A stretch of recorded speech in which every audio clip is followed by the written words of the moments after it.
Article 48 గోరక్షణ చట్టాల ప్రకారంగా గోవుల్ని రక్షించుకోవాలి అనేది రాజ్యాంగం మనకు నిర్దేశించింది. అటువంటి నిర్దేశనలో ప్రభుత్వాలు నడవట్ల. అందుకోసం మన ఆవేదన. ప్రభుత్వాలు గనక చట్టాలను అమలు చేసినట్లయితే గోవు యొక్క రక్షణ జరుగుతుంది.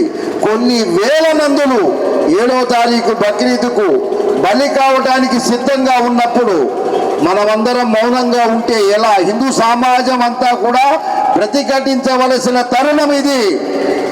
పోరాడితే పోయేదేమీ లేదు, గోవు గోస తప్ప. కాబట్టి గోవుల్ని కాపాడుకోవటానికి ఇవాళ మనం మన యొక్క గళాన్ని ప్రభుత్వానికి వినిపించడానికి ఇక్కడంతా ఐక్యతా రాగం కోసం వచ్చాం.